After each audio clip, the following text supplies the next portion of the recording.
कि ये पूरा का पूरा मामला भारत की राजनीति में आजादी के बाद से लेके सबसे बड़ा राजनीतिक षड्यंत्र है। एक गहरी साजिश के तहत यह मामला बनाया गया है और इस मामले के पीछे किसी घोटाले की जांच का मकसद नहीं है। दिल्ली की प्रचंड बहुमत से चुनी हुई अरविंद केजरीवाल को गिराने और खत्म करने का मकसद है। पंजाब की प्रचंड बहुमत से चुनी हुई सरकार को गिराने और खत्म करने का मकसद है।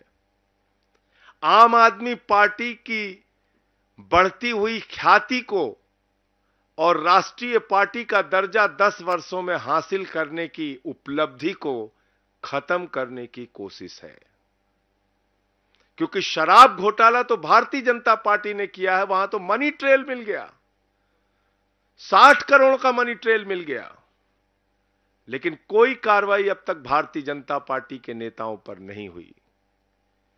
और अरविंद केजरीवाल जी के मामले में झूठे गवाह तैयार किए जाते हैं, बेबुनियाद आरोप लगाए जाते हैं। 10-10 गवाहों के 10-10 बयानों को छिपाकर षड्यंत्र के तहत 2 ही बयान कोर्ट के सामने लाए जाते हैं। 10 बयानों में से 8 बयान छिपाकर मात्र 2 बयान कोर्ट के सामने लाए जाते हैं।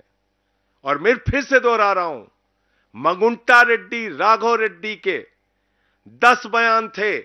अंतिम 2 बयान में जैसे ही उन्होंने केजरीवाल जी का नाम लिया, तुरंत उसके बेटे को बेल मिल जाती है। और मंगुंटा रेड्डी कौन है? आज की तारीख में वो एनडीए का प्रत्याशी है। आंध्र प्रदेश में नरेंद्र मोदी जी की तस्वीर लगा के वोट मांग रहा है, जिसके ऊपर भारतीय जनता पार्टी और ईडी ने शराब घोटाले का आरोप लगाकर उसकी जांच शुरू की थी। आज वो कैसे मोदी की तस्वीर लगा के वोट मांग रहा है? मुझे जवाब दो भारतीय जनता पार्टी के लोगों। शरद रेड्डी 12 बयान उसके लिए जाते हैं, अरविंद केजरीवाल जी के बारे में एक शब्द नहीं बोलता। अंतिम 2 बयान में बोलता है, 10 बयान में नहीं बोलता। और जैसे ही 2 बयान में वो नाम लेता है केजरीवाल जी का, उसको तुरंत बेल मिल जाती है और वो छूट जाता है कमर दर्द के नाम पे। ये राजनीतिक षड्यंत्र नहीं तो और क्या है? चंदन रेड्डी नाम के एक गवाह का कान का पर्दा फाड़ दिया गया, हाई कोर्ट में उसने अपील की। समीर महेंद्रू पे दबाव बनाया गया, अरुण पिल्लई पे दबाव बनाया गया, गवाहों को डराया गया, धमकाया गया। और तब यह पूरा मामला केजरीवाल जी के खिलाफ तैयार किया गया। मैं पूछना चाहता हूं भारतीय जनता पार्टी के लोगों से, मैं पूछना चाहता हूं हिंदुस्तान की राजनीति में आजादी के बाद से लेकर अब तक की सबसे भ्रष्ट पार्टी भारतीय जनता पार्टी से और बीजेपी की सरकार से, क्या आप मुझे जरा बताइए कि जब 60 करोड़ का सीधा मनी ट्रेल तुम्हारे खिलाफ मिल गया तो तुम्हारे नेताओं से पूछताछ ईडी और सीबीआई क्यों नहीं कर रही? क्यों नहीं अब तक एलजी ने चिट्ठी लिखी, जांच की? क्या कारण है कि इलेक्टोरल बॉन्ड में इतना हजारों करोड़ का घोटाला सामने आने के बावजूद, जिस कंपनी का मुनाफा 0 है, जिस कंपनी का मुनाफा घाटे में है, मुनाफा तो छोड़िए, जो कंपनी घाटे में चल रही है वो सैकड़ों हजारों करोड़ रुपए आपको चंदा दे रही है।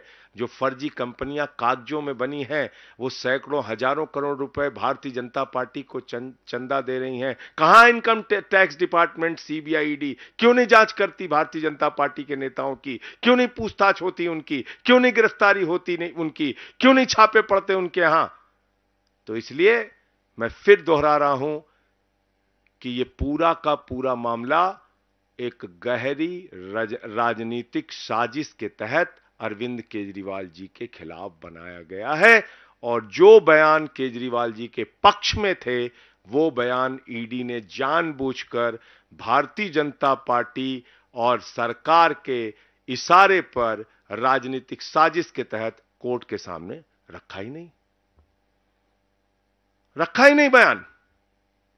तो जब सारे साक्ष्य आप कोर्ट के सामने नहीं रखेंगे तो कैसे न्याय मिलेगा? उस काम में हमारे जो केजरीवाल साहब के वकील हैं वो लगे हुए हैं और लगातार न्यायालय इस बात को देख रहा है। वकील सारे कागजात के इंस्पेक्शन कर रहे हैं।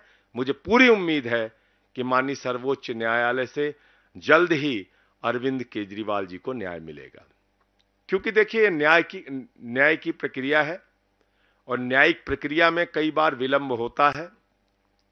पीएमएलए एक्ट में बहुत सारी जटिलताएं हैं, जिसमें जमानत मिलने के प्रावधान कठिन है, मुश्किल है, और उसके साथ जब आप साक्ष्य ही पूरे नहीं रखेंगे तो कोर्ट के सामने पूरी बात आ नहीं रही है। 20,000 पन्ने अनरिलाइड डॉक्यूमेंट में रखे गए हैं। मैं सभी पत्रकार मित्रों को बताना चाहता हूं, ईडी ने 20,000 पन्ने अनरिलाइड अपॉन डॉक्यूमेंट में रखे हैं, यानी कि 20,000 कागजात छिपाए गए हैं, यानी कि 20,000 कागजात ईडी कह रही है इस पे हमें भरोसा नहीं है। जबकि सेक्शन 50 पीएमएलए में तो आप झूठा बयान ले ही नहीं सकते। सबसे पहले बताया जाता है सेक्शन 50 पीएमएलए में कि देखो भाई, झूठी गवाही दोगे तो तुम्हारे खिलाफ कार्रवाई होगी।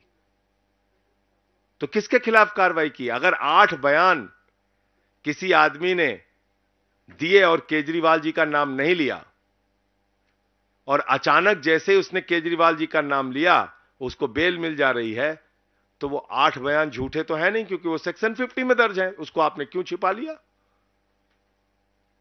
12 बयान शरद रेड्डी के होते हैं, और आप बताइए शरद रेड्डी 10 नवंबर को अरेस्ट हो रहा है और 15 नवंबर को बीजेपी को 5 करोड़ की रिश्वत दे रहा है, और अपनी गिरफ्तारी से लेकर रिहाई तक 55 करोड़ रुपए की रिश्वत बीजेपी को दे रहा है।